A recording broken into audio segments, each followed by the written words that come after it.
Good afternoon, everyone. Good morning, possibly good evening, good whatever it is, and welcome back to the ROKER RAPPORT podcast. I'm your host, Alex, as always, and Sunderland are still, as of the time recording this, not very good at football, but we have some questions for some listeners, and we'll just jump straight in and start answering them.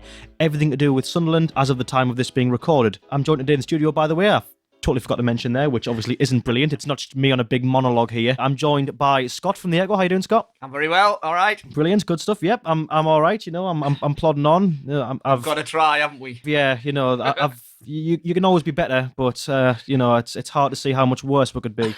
But yeah, I'm also joined by Jeff from BBC Look North. How you doing, Jeff? Yeah, pretty good. Apart from a sprained ankle playing tennis, but well, you know, it is what it is. Yeah, it happens. Got to get on with it. Much like the football season. Precisely that, yeah. If life is a game of tennis, then Sunderland is the sprained ankle that you've received after that game. That's generally how it goes. So as I say, we'll just jump straight in with some questions. The first one comes from Eric Jones. How concerned should we be with the manner of the defeat at Scunthorpe? Parkin said we were going into the game with the intention of winning it. We picked a strong lineup, but we weren't able to compete with the 85th best team in the Football League. It's pretty damning when it's put like that. What do you think, Scott? Yeah, it's nice, soft, relaxing one to get in with there. Well, I mean, in isolation, you know, losing what was the Checker Trade, now the Leeson.com, whatever the hell you want to call it, you know, it's not the end of the world, is it? I think clearly the more worrying aspect is it's kind of part of a pattern that Phil Parkinson hasn't had an instant impact. Things haven't really improved since Jack Ross left. There hasn't really been a massive discernible change either in terms of the way the team's setting up, the way the team's playing, the points total. So, you know, that's the worry, isn't it? You know, a one-off game that doesn't matter if Sunderland go through or not really, you know, to a certain extent, Tuesday night at Gillingham's going to be the same. They go down there, you know, whatever happens down there is not going to make or break the season. But at some stage soon, we are going to have to see signs that there is an improvement here. Otherwise, you know, you limp towards January, and by the time you get to a situation where you can change anything, the gap to the top two could be pretty big, couldn't it? Absolutely. You look at the games that were played, many of which under Parkinson, games like, you know, FA Cup first round games and then the subsequent replays, leasing.com ties against youth teams in Scunthorpe. Yeah. And they're all bitty games, and in the grand scheme of the season, they are effectively meaningless. I think most Sunderland fans would agree. But is there an argument to be made, of course, that if you are continuously losing games and drawing games and ultimately not winning games, that those little bitty games make up what is the sum of its parts, and that is, you know, a bad start for Parkinson and one to get the fans against him, not on his side?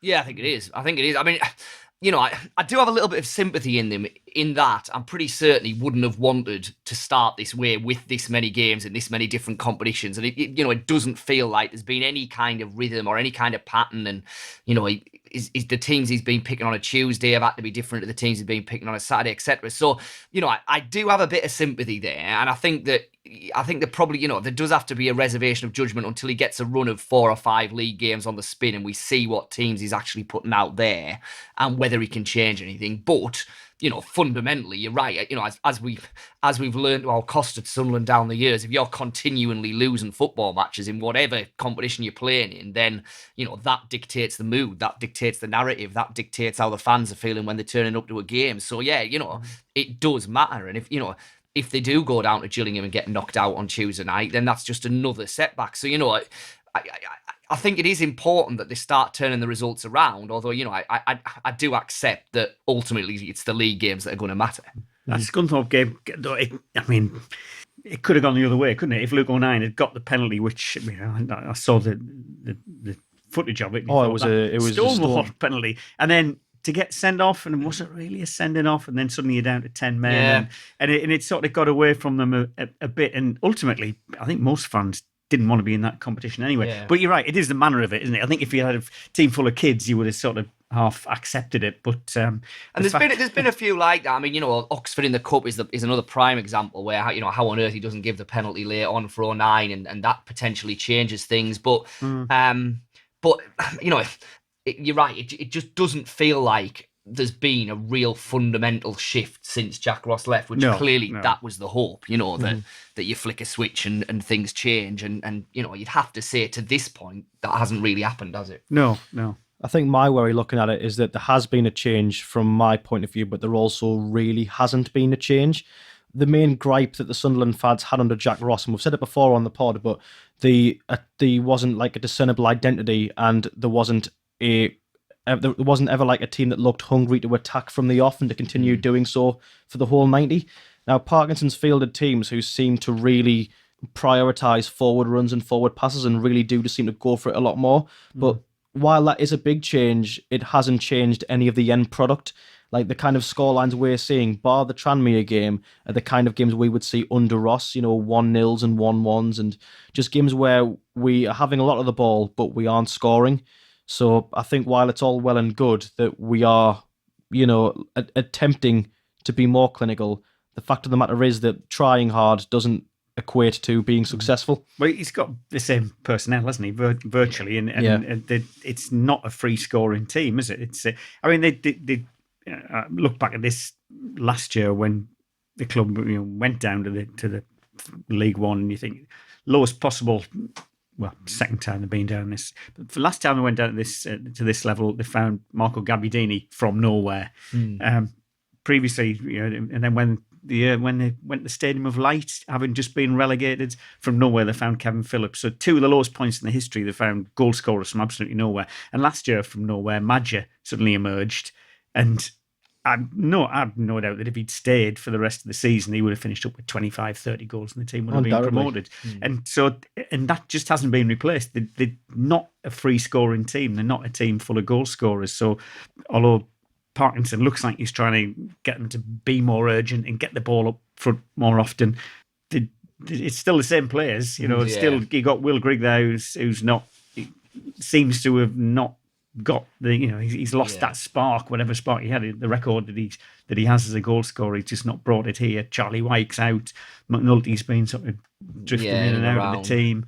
I mean, I suspect Wyke's the one that he would like to play. I suspect that had Wyke been fit, he would have started, because just looking at Parkinson's previous teams and the way he tends to set up, I suspect that Wyke's the one that he wants to get fit to kind of lead the line for him. Now, is that going to create a lot more goal scoring opportunities on the evidence of watching Charlie Wyke play so far? You'd probably say not, but that seems to be the way that he would like to set up. So, I suspect that once Wyke is back and up and running, he will be the one that leads the line, and they'll try and play off him. And, largely because of Wyke's injury record, we haven't really seen that a lot over the last 18 months, where you've had a run of a couple of months where you've tried to play that way. So, maybe that will spark some kind of a change, but it feels like it's a bit of a clutching at straws job to a degree. If we're banking all our hopes on Charlie Wyke to get us promoted when he comes back from injury, just because Parkinson seems to value that kind of player, I think we probably would be hoping in vain. And to say we would be clutching at straws, Scott, I think would be a massive understatement. I think that's a very valid I think point. That's fair, yeah. Yeah. Like based on the evidence, like from watching Charlie Wyke, I mean, I've never seen him look remotely competent with the ball at his feet. He's not particularly dominant in the air for the kind of bloke. Yeah, for the player that he is. Yeah, I mean, I would agree. I guess the only caveat is he hasn't really had that run at it, has he? He's never looked particularly fit. He's always seems to have had some kind of niggling thing going on. Clearly the worry is you bring him back, and how long is it going to take him to actually get up to kind of full proper fitness? Is that time you've got?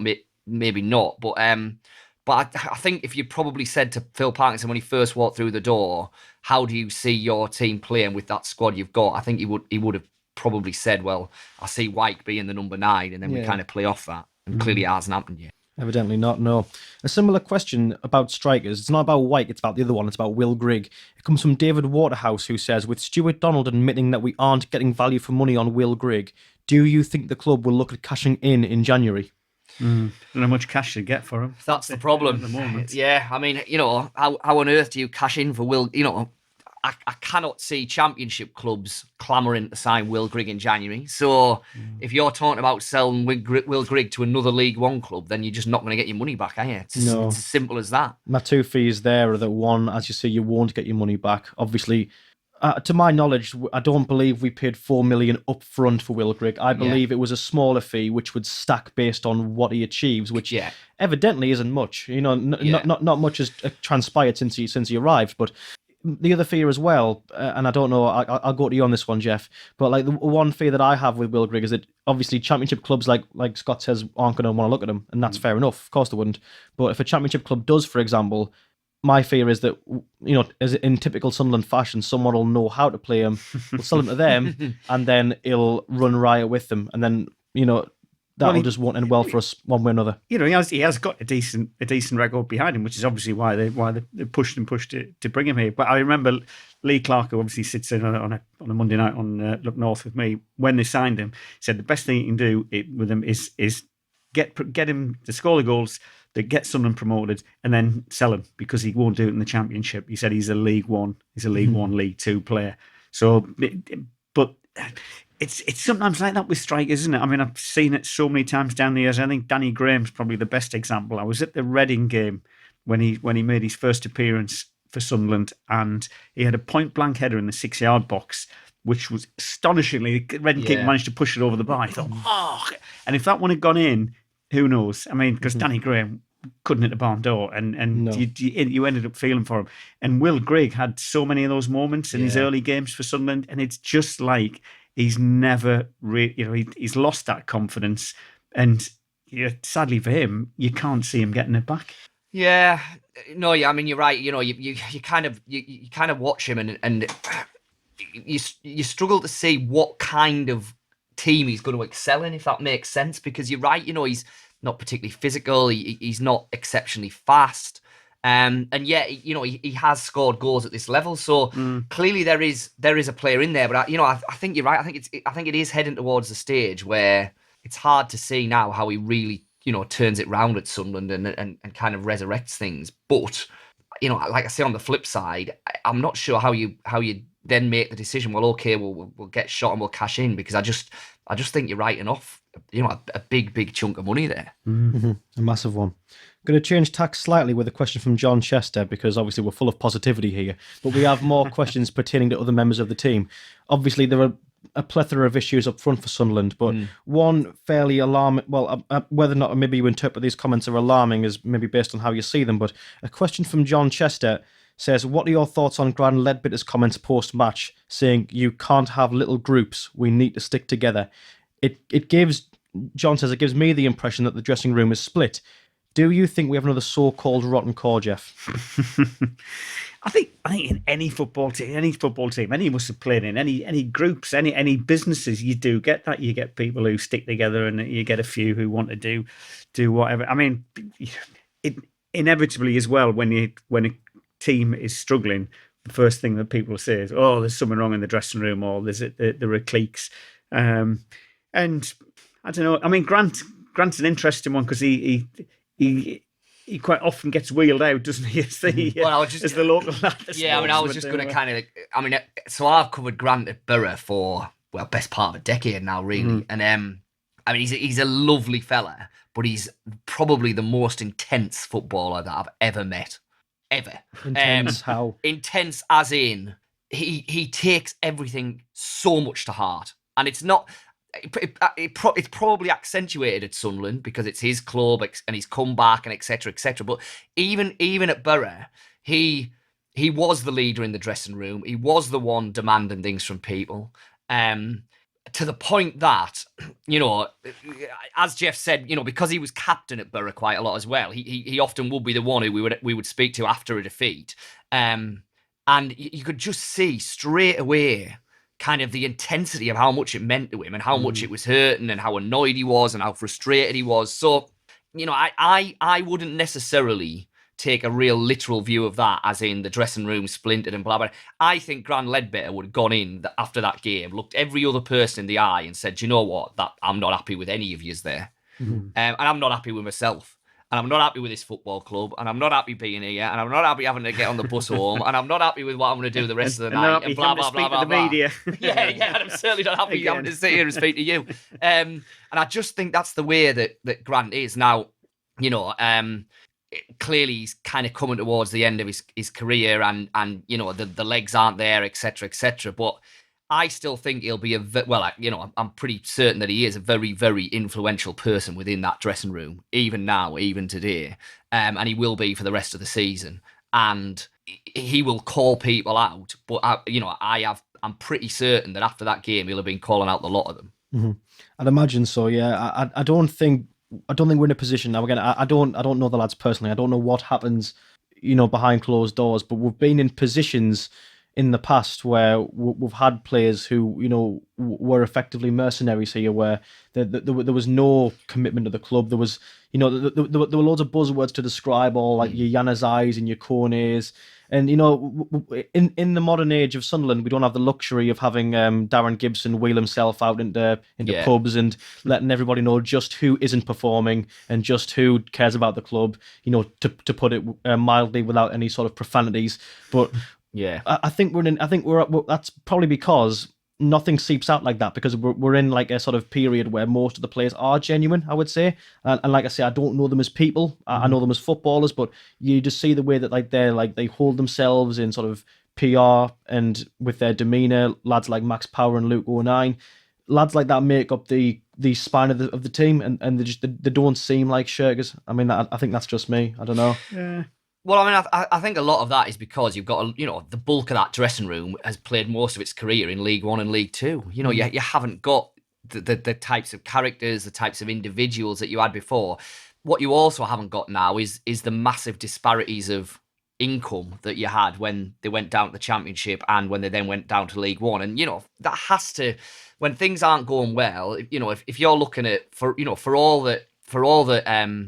his qualities or whatever, if you're looking at a Lee Cattermole or a Brian Oviedo on 20, 30 times what you're earning, and they're not getting picked for the starting lineup, or you don't think they've had a particularly good game, then I just think it's human nature that comes into your thinking, and that has to become an issue. And I think Jack Ross always felt that it was a bit of an issue. So, you haven't got that anymore. And like I say, you look at that squad now, and most of that squad have spent the vast majority of their career playing at this kind of level. So, the one thing I don't look at is the dressing room and think that it's all over the place and you've got cliques and you've got some that aren't trying. So, you can argue about whether some of them are good enough, definitely, but I don't really see that. I think it's difficult as well because we just don't get the access to players now to know, what they're like, outside the dressing room, the last time the club was down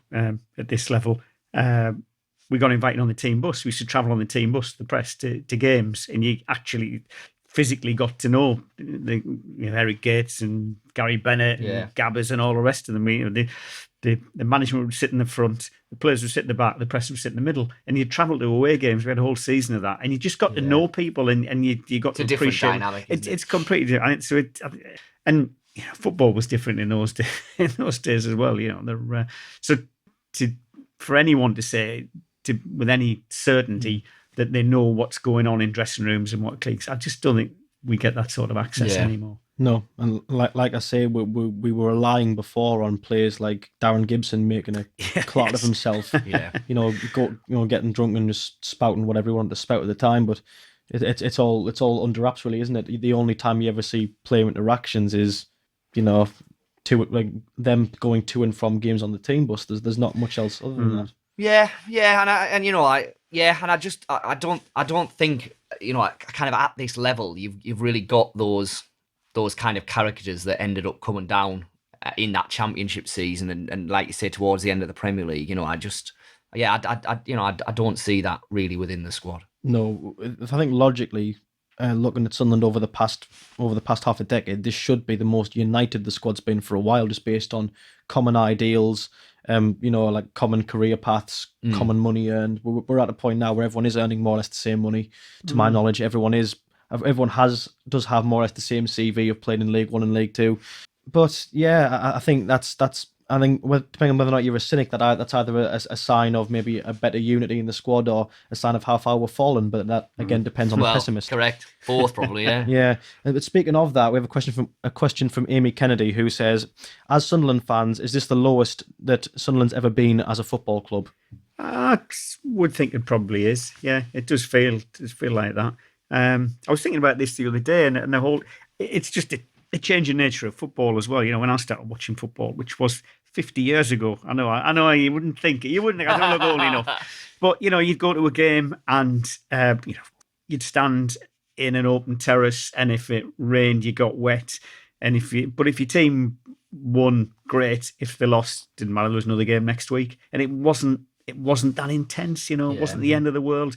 Sunderland did nothing for about 6, 7, 8 years under Alan Brown, but still had the same manager and got relegated. And he was still around for another couple of years. It's just. Nowadays, every defeat seems to be like the end of the world. I think there is that. Yeah, I think there definitely is that. And I think that's part of the, you know, I think we all, as the media, fall into this where every game is an event and everything has to mean something, and you know, you have a right to be entertained, and et cetera, et cetera. And like you say, you know, I just don't think that sentiment was there 20, 30 years ago. So that does definitely feed into things. I completely agree. It almost corresponds with like the sensationalism, isn't it? Where, as you say there, the more that media and the press evolves, the more like different platforms take off. You know, obviously 20, 30 years ago, there was no such thing as social media. Yeah. Many different platforms take off. You know, you get the advent of things like HD, and they sound like very minor points, but they all add up to make a sort of like a platform and like a social sort of stratosphere where everyone is feeling like it's all projected and it's all a lot more sensationalized. And you know, I know football fans hate this, and I understand why they hate this, but the idea of football fans as customers, and you have a right to, you know, you pay your money, so you have a right to be entertained, and you have a right to demand this. And you know, I think, as Jeff said, you know, 30 or 40 years ago, you turned up because it's what you did, it's what your family had always done, it's what you did with your mates on a Saturday afternoon. And to a certain degree, what you were watching on the pitch was felt a bit more incidental in that, because it was just what you did, and they won some games and they lost some games, and every now and then they had a promotion campaign, every now and then they had a relegation campaign, but in the large it was just you went to football on a Saturday afternoon. And I do think there's an element now where, you know, you have now, you know, having said that, the reality is still that Sunderland are, you know, hovering dangerously close to mid-table in the third tier, and that is not acceptable in any way, shape, or form. So, you know, we can talk all we like about kind of, you know, what people have a right to demand or whatever, but I think everybody would accept that Sunderland fans have a right to demand something a bit better than this. I think part of the thing about demanding thing is All-Seater Stadium has certainly made a difference, because when suddenly you're paying, you know, 20, 30 quid or whatever, and you're sitting down, and suddenly it's like it's the equivalent of going to the theatre or going to the pictures. But if you go to the pictures, you go to the theatre, you choose to go because you think, oh, I'm going to enjoy that film. But you can pay 20, 30, 40, 50 quid, go to a football match, and it's awful, and you're not guaranteed. And that is one thing that sort of builds up the anger. But also, you know, it is the lowest point in the club's, you know, near 140-year history. And having said that, you know, I covered my first job was in Birmingham, and I was covering the Midlands, and I covered Wolves in the old 4th division. You know, Leeds spent 3 years in League One. Southampton were down there. Sheffield United spent 6 seasons in League One, and look where they are now. I'm afraid. My old dad, used to have a saying, which used to really get on my nerves. He used to say, "What can't be cured must be endured." I said, "What do you mean by that?" And he said, "Well, you just got to put up with it. If you can't put it right, you just got to put up with it." And I'm afraid at the moment, Sunderland fans have just got to suck it up, and this is where the club is, and it will change. You know, it will change in time. But it may take a few years. It may take several years. The same Sheffield United team who've just beaten so many other great teams this season were in League One 3 years ago, and I think that's just for the sake of perspective, as you say there, Jeff. It's important to remember, isn't it? Like, of course it is. It's the teams in the division. You know, it's a volatile. If you were to watch in like fast motion, every single season playing out, with every team moving up and down through the leagues in like a. You know, in like one of those, you know, when like you take a video of like flowers bloom and then like you speed it up. If you were to watch that like of like the divisions over 10 years, you know, it would be offensive to the eyes to say that, wouldn't it? You know, it would be, because the nature of how teams move around the divisions is extremely volatile and at times, you know, completely unpredictable. It's almost like chaos theory. It's crazy. I think it's just part of it is when Sunderland got relegated, having seen what Newcastle did twice. Bounce straight back. They expected that, and to go in the other direction, and then to drop further down. But one of the worrying things is that one thing Jack Ross said to us towards the end of last season was that because he used to speak quite often off the record to a lot of the guys, and he said there was no plan. There was no plan other than get promoted. There's no long-term plan. He said, if you look at Luton, they've built a team that's got come through. You know, they've got kids and they've introduced them, and they've had a style, and it's got them from the National League through League Two, League One, now in the Championship. And the signing of Will Grigg would prove that assertion. He said, look, look at Portsmouth. He said their plan is only to sign players over 6 foot. So you might think that's a useless plan, but it works for them. You know, big guys. And he said this club. Only plan was get promoted. So early on last season, they were playing a few kids and it started quite well. And then he seemed to get a bit more cautious as it's getting a bit more nervous. Yeah. And he relied more and more on older players. And there's no long-term plan at this club other than get promoted somehow and then sort it out. Well, speaking of over 6 foot, I'm going to have to take a little diversion there from the dialogue, because while we were talking rather seamlessly, Anth of the Roker Report has meandered his way into the room and is now sat across from me in the recording studio. So it's only fair that as I've introduced the other two guests, I introduce the third. How you doing, Anth? Good afternoon. Good afternoon. Yeah, I found the place.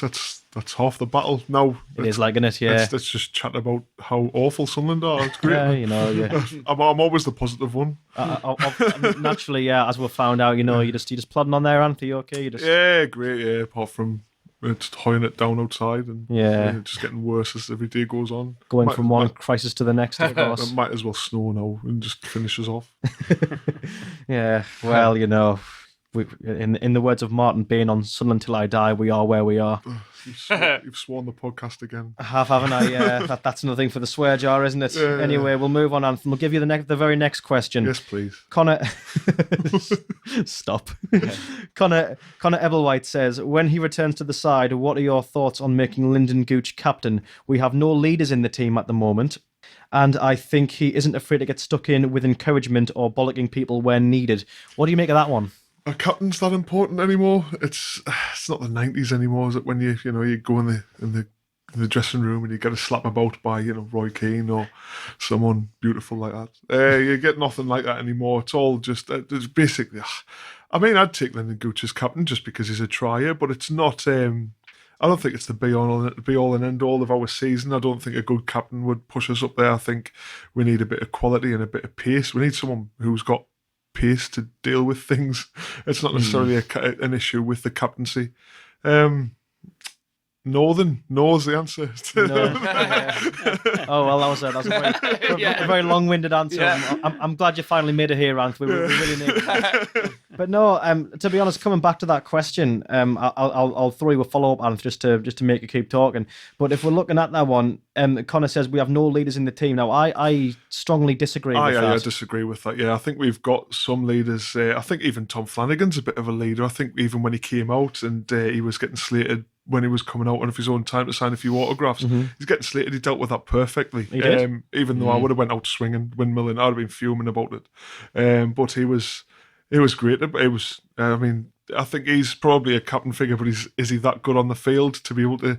Yeah, I think there's an expectation that a captain would have to justify holding down a consistent first team place. So we've got Grant Ledbetter, who keeps getting dropped every other week, and is he good enough to consistently play in League One? We're currently. Well, the main gripe with Ledbetter, and it's one that I personally have, while I've got all the time in the world for Grant, and I think he's a great, I think he's a brilliant ambassador for the club, and probably it's a great role model as well. Yeah, he's a great person for like the Sunderland identity to rally around, if you know what I mean. Absolutely. Yeah. But the issue is that, like, again, it's the cliche, but his legs are going. Yeah. When he comes on, we need to play a style of football to get out of League One where you have to score goals. Yeah. To put it bluntly, it like. Not conceding is secondary to scoring goals because that's what wins you games. Every time he plays, you're going to get slowed down. It's fair enough if we're playing against Man United in the Cup and we're 1-0 up. Yeah. Ledbetter would slow the game down and stop everything from happening. But we don't need that in League One. We need to score more goals than the other side, and it's not happening at the moment. We're currently, I'm not one of those advocates of we need, I don't know, Kevin Keegan style exciting football from 1996, but we do need to attack a lot more than what we are. We sit back, we defend from we're basically minute 5 now. Even though Phil Parkinson's renowned as this attacking-minded manager, we still manage to sit back. Do you think so? And panic. I really do. I think we sit back and panic. I think we'll look a lot more positive. Absolutely. Not like under Jack Ross when we went 1-0 up and we slung 11 players behind the ball and hope for the best. Yeah. It's a bit different to that, but I still think we are too scared to go and get that second or third goal. The only time I've seen it happen in 2 years now is Tranmere. And since Tranmere, we've went back into that bubble where we've been terrified to concede again. Whereas if we'd scored that second or that third, continue playing the way we were playing, we'd have managed to. Maybe that is the makeup of the players. You know, speaking to so many ex-players over the years, and they say to play at the Stadium of Light, you've got to have a strong character, because when things are going well for you, it's there's no better place in the world. Oh, yeah. And when things are going badly, it is so difficult. And because the club's been on such a downer for so many years, it's almost you get into a winning position and there's more to lose, and they're more nervous. I did a talk in with Jack Ross, and again, big top marks to him because it was 2 weeks after he got sacked, and he still did the talking, which was fantastic. And he was asked that question, why did you not go for the jugular? And he said, it wasn't my instructions. He said, it wasn't me telling him to sit back. He said, that was just the way it was. He was basically saying it's more to do with it's more to do with the players who couldn't handle it as much. Right. That was the implication. He said, I never told him this. There was at no stage did I say, sit back on this lead. He said, So he was, and that's interesting. And that's almost why you look. That's why they're League One players. That's why they're not playing at a higher level. See, for me though, that's not. I don't necessarily see that as a lack of leadership or like a bottle or anything like that. I think it's a lack of pace. It's a lack of energy. Absolutely. I don't think that team is set up to get on the front foot in the way that Peterborough do, in the way that Ipswich do, in the way that Doncaster have done this season. That's the fundamental problem for me. With me, I don't look at it and think, well, there's no leaders there and they don't want the ball. I look at it and think that they're fairly one-paced, they're fairly pedestrian in midfield, they don't get up the field quickly.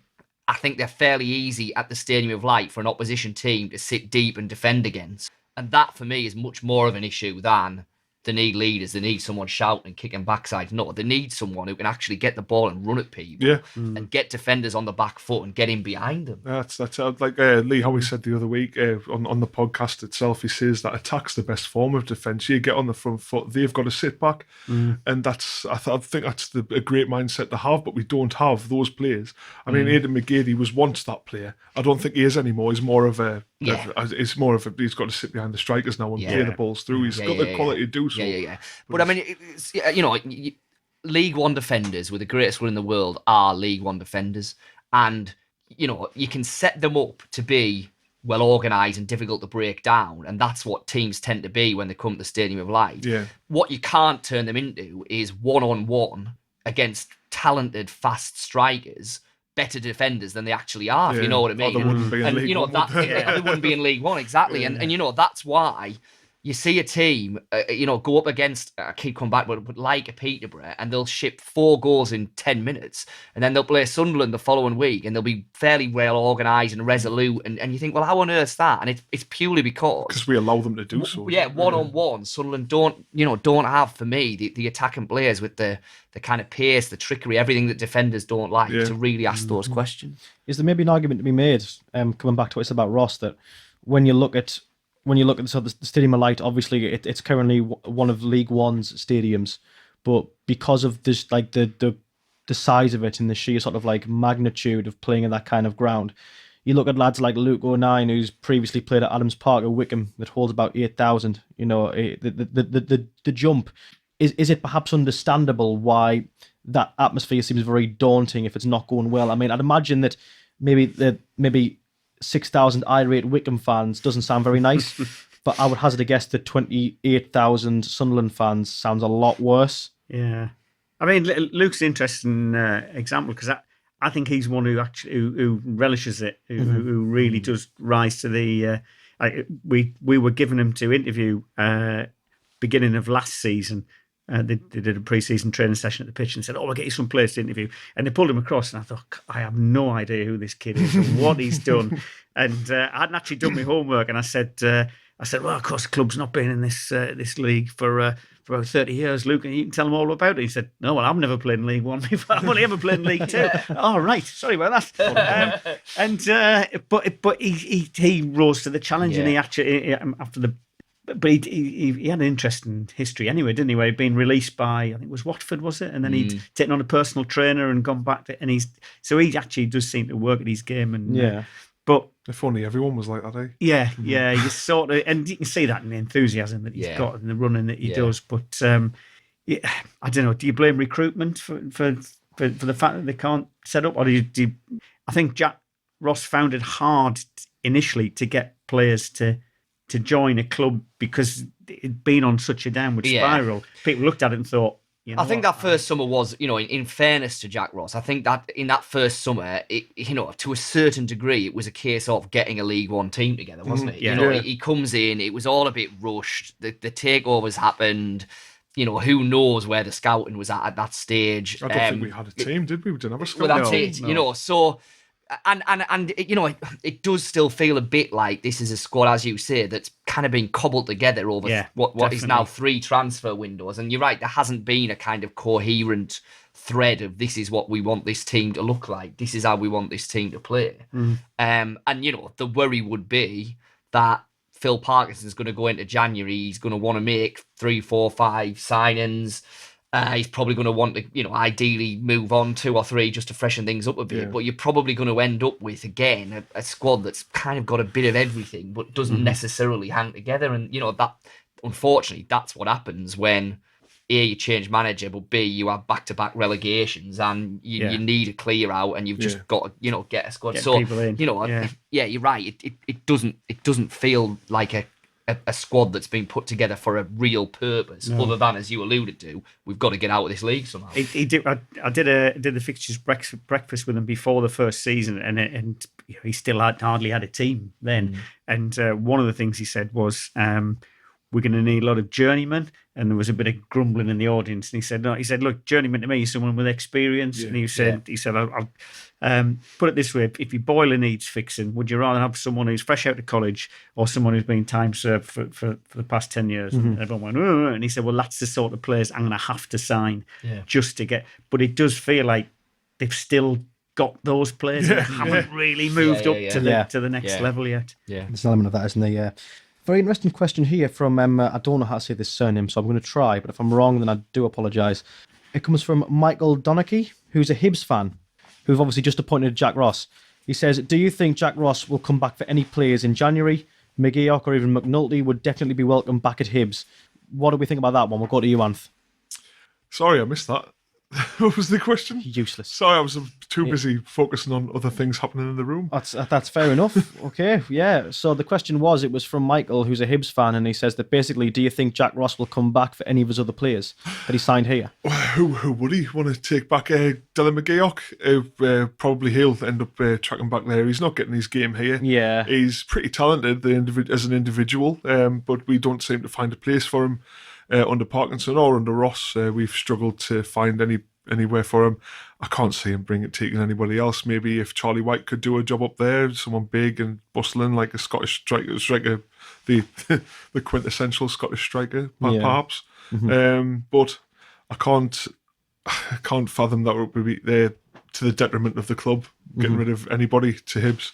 I mean, the strange thing is, for all the level of cost cutting that there's been, and for all that, as we've said, we don't have the players on the wild wages that we had in the past. I still suspect most players in this Sunderland squad will be being paid more than Hibs will pay, other than their very top whack. So I could potentially see a McGeoch heading back up there. It's kind of been mooted in various transfer windows, and as Andy said, he's not getting his game. But I still think most of the players who come into this Sunderland squad, your Griggs, your Wykes, clearly your McGeadys, even the lads at the back, I suspect they're on what Hibs would probably struggle to pay. What about Ozturk? Because he's another one who was obviously hailed. He was quite a prominent figure in Scotland with Hearts. Yeah. Ross signed him. Yeah. He's not getting much game time. Is he one that could plausibly leave? I'd imagine so. If Jack Ross fancies him, he did start to get a game under Jack Ross towards the end of his tenure. Yeah, but there was nothing. I mean, although he's a cult figure, I don't think he'd be sorely missed here. To be honest, there's even Will Grigg, if he was to disappear, I can't see any fans sobbing tears over him. No, definitely not. But I don't think he would be in there. Well, I mean, I don't know what price tag we would put on Grigg, theoretically speaking. 20 quid. I'll give you Will Grigg and 20 quid as an assurance. Yeah.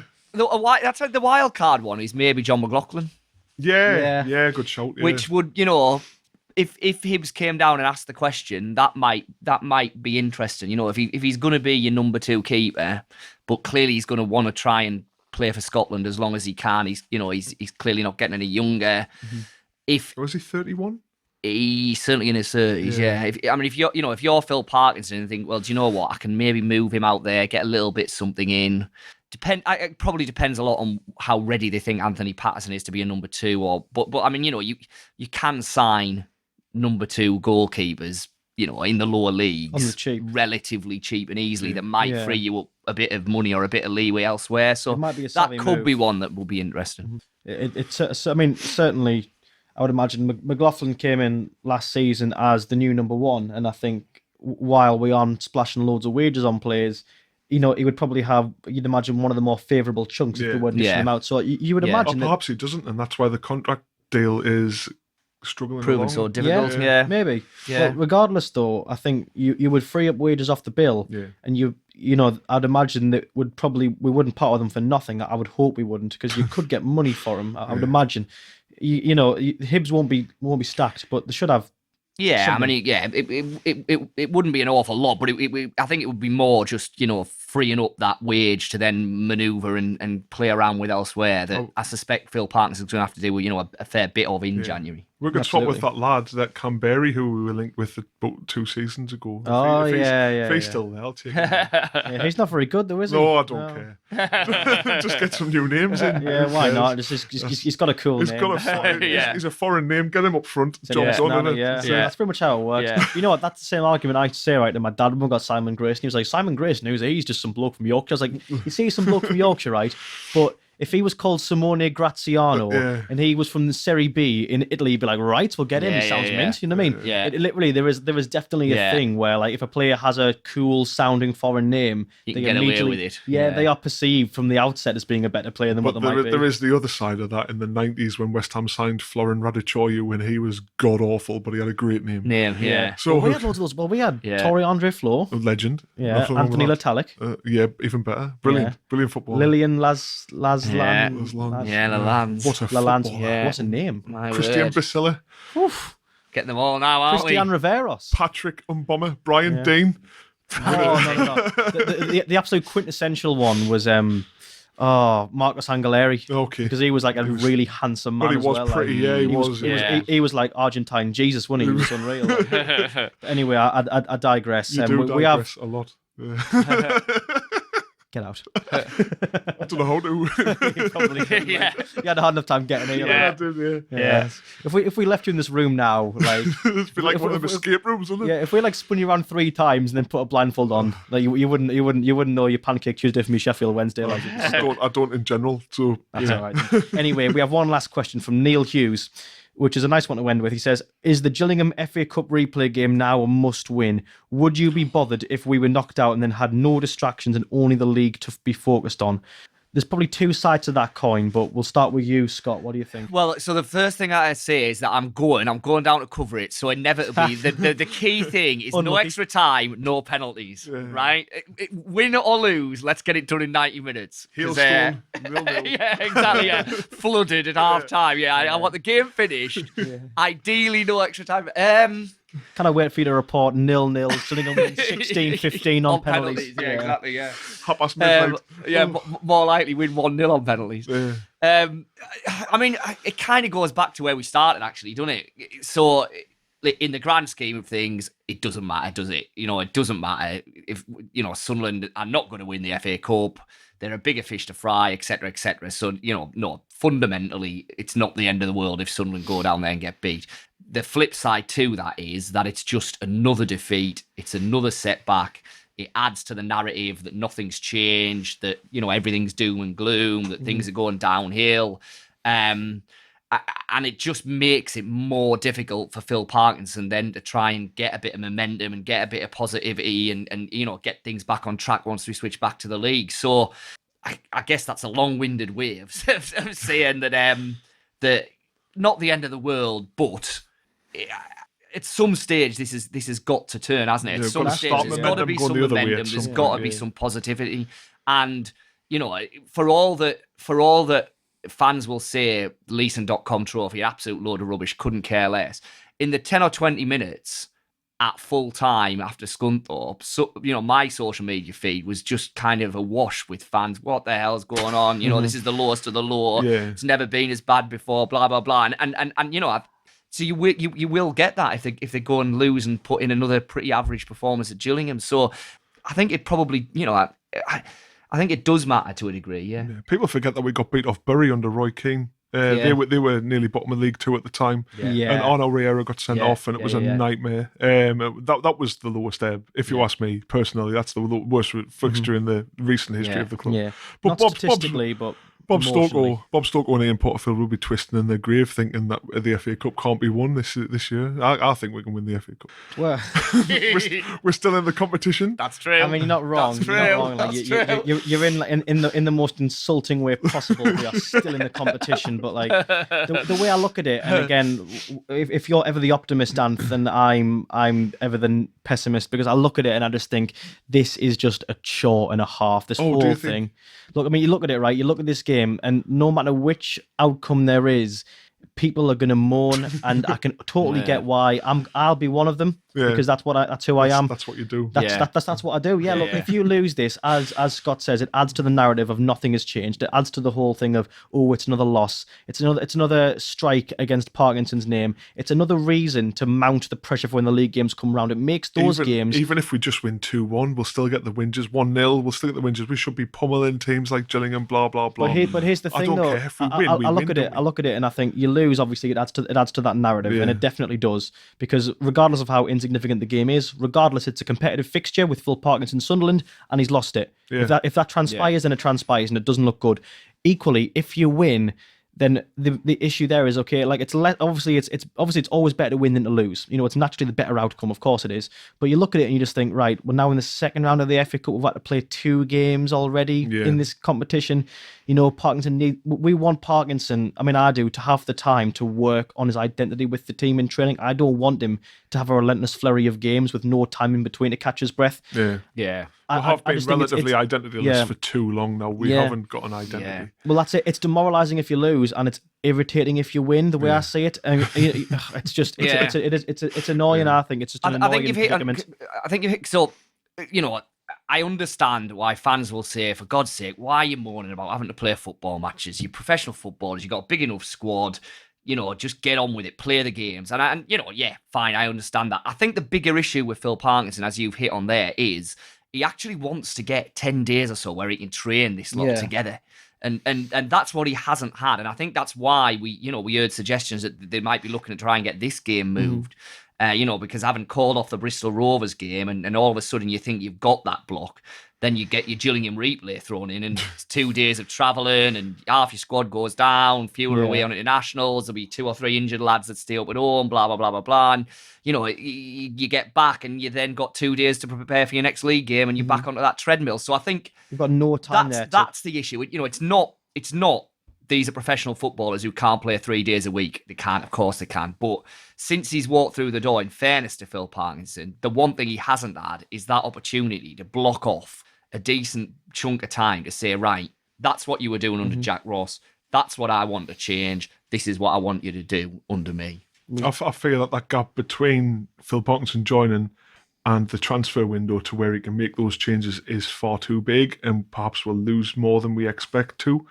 And before he can implement whatever identity he's got, I think perhaps the transfer window will come too late, and we'll have lost 6 or 7 by then, and it's going to be a right struggle to get promoted. But if we can get somebody exciting up top, all we need is someone who unlocks the door, puts the ball in the back of the net, and that's all. Someone exciting for the fans to get behind. And I went to the Southend game, and I've never been so dejected. Even though I knew we were going to win once we went 1-0 up, there was nothing about Southend. No, I was the same. But I just felt this is awful. Yeah, and it isn't the case. And again, this is me whinging, but like it isn't the case that just because you win, you have to be happy about it.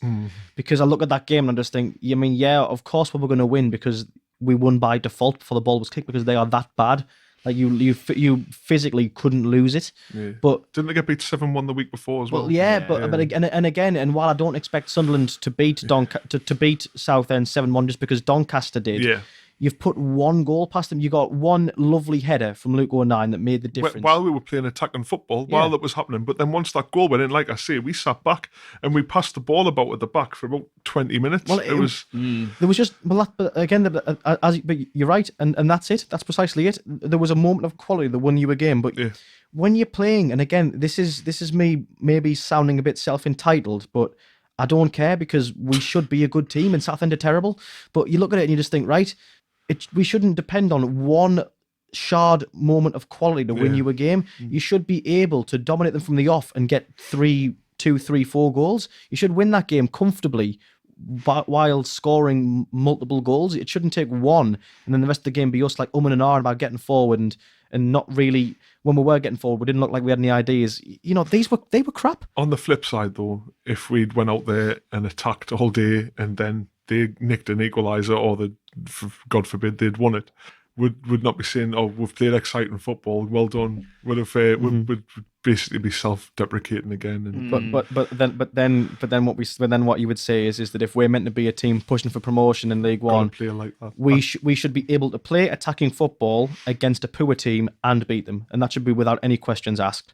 Yeah, but I just didn't. Yeah. No. Yeah. No. I mean, you're absolutely right, and I just think it comes down to how good is this squad. How good is this squad? Is it way superior to the other squads in the top half of League One, and therefore it should be wiping the floor? And I everything all the record from the last 18 months would suggest it's not. So you've got to find a way of improving the way that they play, or you've got to make those astute acquisitions in January to improve the areas that we've talked about all the way through now. That it's fairly obvious where the major deficiencies are. What are your thoughts on Will Grigg? Personally, I'll put a bit context on it. I was overjoyed when he signed, but then I hadn't realised that before he joined us that he barely played. He was always, or pretty much always, on the bench for Wigan, and he struggled to get any game time because he wasn't scoring goals. Now we signed him for 4 million, and he was our saviour, and he was going to be brought in, and everything was going to be fine. And but I think obviously something happened before he came in. So what's your thoughts on it? I mean, I look at Will Grigg and I struggle to see how he scores a lot of goals, if that makes any kind of sense, because I see his game and I think, well, you're not particularly tall and muscular, so you're not going to lead the line and have balls thrown in. But by the same token, you're not lightning fast, so you're not really a play on the back of a defender and getting behind them in the way that maybe Madja was when he was doing so well at the start of last season. He's not really that player. His movement in the penalty area is okay, so that's probably where when he's playing well, the strength of his game is. But I just think a lot of it of Grigg is clearly confidence and kind of touch and being in the right place at the right time. And and Jeff kind of talked about it. He got off to a bad start, and it's just never looked like improving since. That's the worry. That you don't look at him and think, well, if only that part of his game would click, then it's easy to see where a massive improvement could come from. That's agree. my big worry with Will Grigg. My worry is when Mark McNulty comes on, he looks so much more efficient. Yes. He comes on, he's everywhere. He looks more threatening, doesn't he? He does, yeah. I also don't get why people are calling his weight. There's a lot of people questioning his weight and that he looks unfit. I think. I think if at League One, you're not going to be in the exactly. I think that's just his build, isn't it? Yeah, he's not. He's not a real live wire. I can't understand. We're not expecting everyone to look like Ronaldo. We need people to go out there and try, and which is what McNulty does. Yeah, he goes out there. He's everywhere. He's like I think you'd have to say at the minute that he will be a better bet than Grigg. Yeah, I can also see the appeal in trying to get Grigg on and bang goals in. Yeah. Just please, God, give him a goal. But we've got the to get him going. But you kind of can't do that forever, though, can't you? No. We've got. I mean, he scored that goal against Grimsby, which was the winner, the 3-2 game. Yes, and I thought, champion, we sort of build on this, and then. And to be fair, his League Cup goal, Burnley, wasn't it? Yes, it was a lovely finish. Oh, the great finish, top corner. That was a really good goal. Yeah. But then you kind of. But like I say, against Grimsby, when he scored the goal against Grimsby, we thought, we can build on that, and then then Jack Ross dropped him for the next game. Yeah, was it Parkinson? Yeah. So he was dropped for the next game, and I thought, well, if you're going to build his confidence, he's just scored the winning goal in a cup game. Yeah, fair enough, it was midweek, and now we've got a game on Saturday. Yeah. But it would have been lovely for them to do that, to carry on and build a bit of momentum for him personally, really. Yeah, I mean, as I said earlier in the pod, I still think once he gets fit that Parkinson will want to play Wyke. Yeah, because that's Parkinson's game, isn't it? He plays. I think he sees that as, I'm an advocate. My method in League One is to play like that, if you know what I mean. So I advocate 4-4-2 through my eyeballs, me. I love 4-4-2. Just get them all out, old fashioned. Just get them out there. I think as soon as Wyke's right, and the suggestions would seem to be that he shouldn't be too far away once we get back to the league stuff. Then I think he'll be in. Yeah. Well, I think that's probably a good time to end that today, boys. I think if we bring things towards the end, as we normally do when we end the pods, we have the score predictions for the next two forthcoming games, the Gillingham game and the Coventry game. Two fixtures, some shit that we can't wait for, given how recent things have been. We'll start with you, Scott. Give me what you think the Gillingham game will be in the goal scorers, and then do the same for Coventry. Okay, well, as I've said, because I'm down there, Gillingham will inevitably be 1-1. Yeah. So I suspect Sunderland will take the lead. Maguire, 47. Gillingham will equalise just as I'm finishing off my match report. So about 85 to then send it into extra time. Redo your last three paragraphs. Absolute rubbish period of extra time with nothing happening whatsoever. So it'll finish 1-1. It'll go to penalties. And on all previous evidence, Sunderland will lose 4-3 on penalties. So there's that. Coventry in the league, I think Coventry have been pretty good at home, haven't they?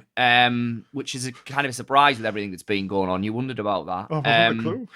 But I can see. I would take Sunderland in there. So let's go 2-1. Yeah. Well, I'm going to go with for the Gillingham game. I think it's quite a high-profile fixture. I think it's very prestigious. There's a lot on the line, and the players will realise that. And I think they'll rise to the occasion. I really do. I think they'll really just take it all on board, and I think we'll win 2-1. And I think we'll win from a goal from Maguire and a goal from McNulty. Right. Coventry, I think that'll be a tricky one. I think we'll win. I think we'll win 1-0. I think we'll do well defensively and hold them off, and I think we'll get a goal from Willis, just for the crack. Yeah. And for Europe. Gillingham, I think we'll thump them with 4-0, and you'll be fine. You'll get yourself home on time. You'll be fine. That's all right. I'll take a McNulty hat-trick, and one off Will Grigg's backside will do. That'll be fine. Can he? Then Coventry unbeaten in 7, as I've just checked. Until now. And we go out there and we'll draw ones apiece. 1-1 again. I apologise for that. Yeah.